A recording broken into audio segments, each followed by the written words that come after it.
Hey, MiniWarGamer, Steve here from MiniWarGaming.com to bring you a new show, Who Would Win? Herohammer Edition. This will be Age of Sigmar's Who Would Win?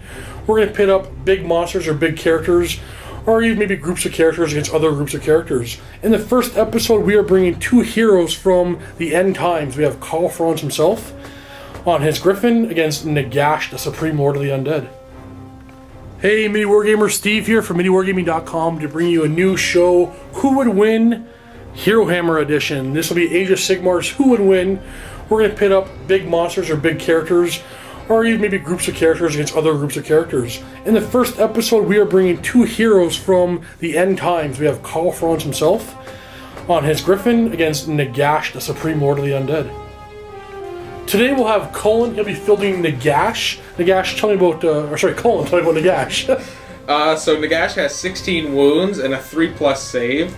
He moves 9 inches in the movement phase.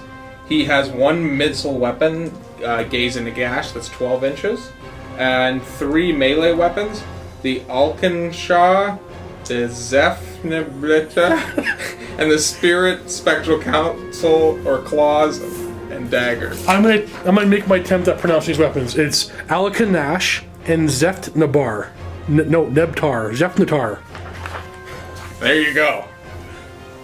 His abilities, Nagash can fly. He has the Morakan. We'll go with that. Words are hard. And anytime Nagash suffers a mortal wound, he gets to roll a dice. On a 4 or more, the black armor deflects the mortal wound and it's ignored. If it's a 6, the mortal wound gets inflicted on the opponent instead. He has 9 books in Nagash, so all of the books allow him to cast additional spells in your hero phase, and the number of spells is determined by the number of wounds he has. At the start, he gets to cast and unbind 5 extra.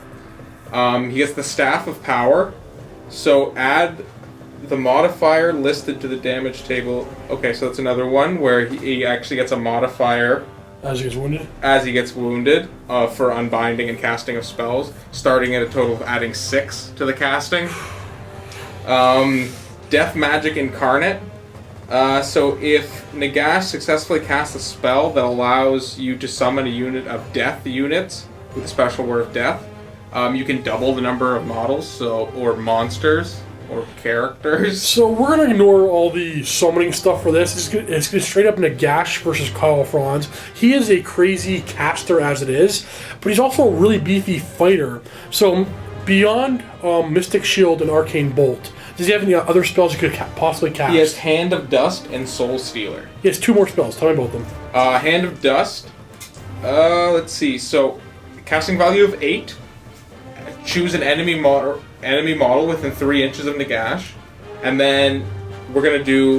We already talked about this. Instead of in the actual roll, it says to put a dice in your hand and pick one of the hands. We're gonna just roll odds and evens, and if your opponent picks wrong, then your model is just simply slain. That's kind of crazy. All right, so the other one. There's still more. Oh, the other one is. He can steal their souls, which is the Soul Stealer. So it's casting value of 6. Pick an enemy within 24 inches and roll 2 dice. If their bravery if the total is greater than the bravery of the unit, they suffer D6 mortal wounds.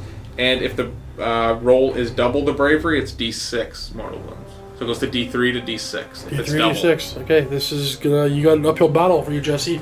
Jesse will be fielding Karl Franz on his Griffin Deathclaw or Deathwing at first. Deathclaw. Why don't you tell me about that, Jesse? Alright, Karl Franz on his Deathclaw has 13 wounds. He can move 15 inches to start, but that comes down as he takes wounds. He has a save of 4+ and a bravery of 8. He's a choice between 2 weapons. We're going to play him with the Hammer Galmaraz, which is 3 attacks, 4 to hit, 3 to wound, -2 rend. Then he also has his Griffin can attack. He's got Deathclaw's Deadly Beak and Deathclaw's Razor Claws. His abilities are he can fly. He has Piercing Blood Roar, which is in the Battle Shock phase. Deathclaw can loose a Piercing Blood Roar at a unit within 8. If he does, the unit must roll 2 dice and use the highest result if it has to take a battle shock test. Silver Seal. You can re-roll failed save rolls for this model. In addition, roll a dice each time this model suffers a mortal wound. On a 6, that wound has been absorbed by the Silver Seal and is ignored. Loyal Beast, which is Deathclaw will fight until the bitter end to protect his master. Whenever this model suffers a wound, you can re-roll hit rolls from Deathclaw's Deadly Beak and Razor Claws until the next hero phase. And the last one, Stirring Valor, which is free people within 15 inches of him don't have to take battle shock tests. Oh, there we go. There's Karl Franz on Deathclaw. So if you are familiar with MiniWarGaming's Who Would Wins, we're going to deploy on the 12-inch line. No train, nothing really weird or wonky about deployment or anything like that. Rolling out to see who goes first. My money is on Big Nagash over here. He is super scary. He has just insane magic abilities as well as insane combat abilities. But this guy, Karl Franz, could take him in one turn of combat. Technically, it is possible. But my money is on Nagash. We'll see what happens. Why don't you guys roll up the season to go first? Nagash is going first. And going right on to the hero phase here. Magic time for Nagash, so he's going to cast Magic Shield. Mystic Shield? Mystic Shield on himself. Yep, is it a 5 or 6?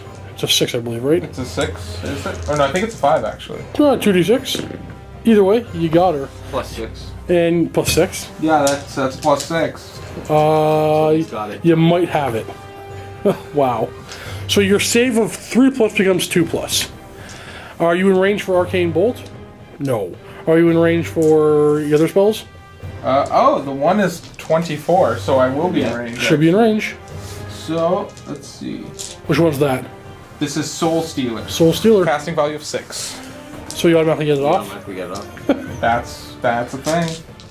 So not +6, it's actually +3 right now for being unwounded. So you do have to roll. And you still get it. You got it. And 24 inch range is going to hit Karl Franz. Yep. What does it do? So, let's see. I roll 2 dice. Yep. And if I get higher than his bravery, it's D3 Mortal wounds? mortal wounds. And if I get double it, then it's D6. You rolled a 5 and Karl Franz bravery is 8. No dice. Going on to the movement phase, Nagash moves forward his full line, assuming he's not going to run. No. And stopping right here almost in the center of the board, ending his turn, going on to Karl Franz's turn. Hero phase, nothing to really do. We're on to the movement phase. He's moving forward a lot, but staying 3 inches away from Nagash. He has no shooting, so go right on to the charge phase. Go ahead and roll your dice. Don't roll double one. Come on! Ah, yes! No, I needed to see what he could do. Come on. No? Okay. Alright, Nagash's turn. Well, actually, roll off to see who goes first. True. You got lucky. There you go. Okay, go right on to your charge phase. Redemption! You're in. Gall Mirage is 3 attacks, hitting on 4s. We got 3 hits, wounding on 3s. We got 3 wounds. With the -2 Ren, you have a 4-up save. 2 of them or 3? 2 of them. Oh, 3 of them. 2 go through, and there are 3 wounds apiece. You're taking 6 wounds. Ash is already down to 10 wounds, and only 1 weapon's attacked. So now we have Deathclaw. Deathclaw. 2 attacks? Beak. Yeah, 2 Hitting on attacks. 3s. We got 2 hits. These are wounding on 3s. We got 2 wounds. Alright, -2 to Ren, so your 2-up becomes 4-up. 1 goes through and is worth D6 wounds. Taking 1. And now for claws, 6 attacks, hitting on 3s. And we got all but 1 hit. And wounding on 3s. We got 3 wounds. This is -1, so your 2-up becomes 3-up. 2 go through, and they are 2 wounds apiece. You take 4 more wounds. So Karl Franz has done 11 wounds in 1 round of combat, bringing Nagash down to 5. But Nagash is going to go ahead and My turn? fight back. Alright, we're going to go with Elkanash. He has 1 attack, hitting on a 3. Misses. Lame. Then Zeft, Nebtar, Zeft, Nebtar, hitting on 3s. But how many do I get? Because Oh I yeah, lost. you lost other wounds. I've lost 11. Only 3 attacks, hitting on 3s. We got 2 hits, wounding on 3s. We got no wounds. Okay. Now we have the spirits attacking. We have 6 attacks hitting on 5s. We got 3 hits, wounding on 4s. Oh, did you say 3 hits? People think you got 1 wound. You have full follow-up save. No rend? No rend. And you get to re-roll that because of something I thought he had. Yeah, he re-rolls for the silver seal. Okay. It goes through anyway, and you take 1 wound. Alright, after the first round of combat, Nagash has taken 11 wounds, and Karl Franz has taken 1. But going on to Nagash's turn, Cullen's turn, hero phase, what do you want to cast? Hand of Dust. Alright, so casting Hand of Dust, needing 8. He has +2 right now, even though he's wounded. So he need to show a 6 on these 2 dice. He Got it. Gets it. So what does Hand of Dust do? So, let me read this first. Alright, so we're changing up how this works a little bit. Normally you have to put a die in your hand, your opponent has to pick what hand the die is in. We're changing up just a little bit. Actually, no, why do we have to change it up? Put it in your hand.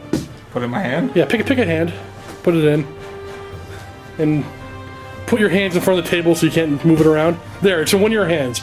So if you pick the wrong hand, he's dead, Cullen? Yes. Alright, you have to pick the die. Alright, Jesse, where's that die? Where's that die? This one. Oh. So you just die. I just died. He's dead. Come on! He's just dead. So all that damage you've done to you, you just die to 1 spell. He's Nagash. Okay, that's a good argument. Alright, Karl Franz, you lost. Okay, so what we've learned so far, kind of beefy in combat. Kind of beefy in everything. However, Nagash, you won. We're not taking it away from you. You won. Let's continue on as if that spell didn't kill him. So what do you want to cast now? So we're gonna go. Still winner though. Still the winner. So we're gonna go to the Arcane Bolt. Arcane Bolt. For D3 mortal wounds, if you get a 5 or better. Yep. So it gets 3, and you get that +2, so you Yep. get it. okay. So And taking D3 mortal wounds, 2. He's up to. Oh, I get to see if I can save it. Oh, that's right. For every 6, you ignore the. Oh, only take 1 mortal wound because the silver shield absorbs it. okay. And now attempting to cast Soul Stealer. Casting value of 6. Getting it. Can't unbind it. So what does this one do? So this is the D3 mortal wounds if I roll higher than his bravery. Gotcha. And D6 if I double it. So that's higher than bravery, so D3 mortal wounds. 1. On a 6 you get absorbed. Nope. Goes through. And you have 1 more spell you can possibly cast. Yep. So we're gonna just do the Mystic Shield. That's their shield. And that's a 6, you said? It's a 6. Getting it because you're +2, even without the +2. Okay. So your save's back up to 2+, and that'll end your hero phase. Onto the shooting phase, you have the Gaze Nagash. You have 1 attack hit on a 3. Yep. There, misses. That is not a 3. And let's go to attack. We can use let's use Alkanash first. You have 1 attack, 3 up. hitting on a 3, wounding on a 2. 2. -3 to your, so you have a 6+ save. No. 7. If it's -3. So that's gonna go through. D6. No save at all. So D6. Taking 1 wound. Seriously? What's with you guys rolling 1s with those D6s? Now we have Zephnet Bar. We're attacking with 3 attacks right now. Hitting on 3s. Wounding on 3s. -2, so you're 6 up. Which is rerollable. Oh, saves that one. And 6 claws from the spirits, hitting on 5s. We got 2 hits, wounding on 4s. 2 wounds, 4 up. Rerollable. All good. Alright, going on to turn 3. I think it really comes down to this. Who's going first? Jesse's rolling a 2. Oh, re-rolling. Jesse's 2. Oh Okay. my god. Why does this happen so much? It does happen a lot, actually. Jesse. Okay. You can go down with your 6. We're ignoring Hand of Dust because he's already the victor because of it. So go ahead and put Arcane Shield on yourself. Yep. Getting it.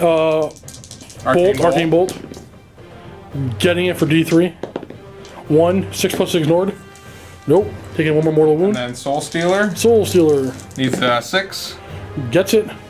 And it's higher Leadership. than in leadership. And nope. No more damage. So on your shooting phase, you have the Gaze Nagash. 3. You are hitting on a 3. Wounding on a 2. Wounding on 2. -1, so 5 up. Ah. Make that save. That's D6 wounds, man. And then Combat. Let's do the Alakanash. Alakanash. Hitting on 3. Wounding on 2. -3, so D6 wounds. Oh yeah, there's no save. I forgot. Oh, that's huge. You're at 11 taken. You have 2 wounds left. Wow. 11 damage taken. Zafet Nebtar. We have so wounded 3 attacks, hitting on 3s. Wounding on 3s. We got 2 wounds at -2. So 6 up. Rerollable. You need these, man. Oh, you take 3 wounds and die. Oh, it's a 3 wounds? It's a 3 wounder. So he put up a much better fight than I thought he would. Yeah, I was not. You were not going to survive. He did actually 1 round of combat. You took 3 rounds of combat with magic to take out Karl Franz. I am pretty impressed with this dude. I thought for sure it wouldn't even be a fight. Nagash had it, but go Karl Franz. I pay that model. My model. Chris paid this one. It's okay, I guess. Alright guys, thanks for watching. Right now we're going to go in the vault and do another one of these who would win. I'm going to put a little clip right now showing you the next models we're going to use, but if you have any suggestions that you want to see us use in who would win Herohammer edition, by all means comment below. I'm going to paint up a bunch of new heroes and monsters for this, just this part of the game right here. Thanks for watching and happy wargaming. And stay tuned for the next episode of Who Would Win Herohammer. We're pitting a Demon Soul Grinder against the Vampire Count's Terrorgeist.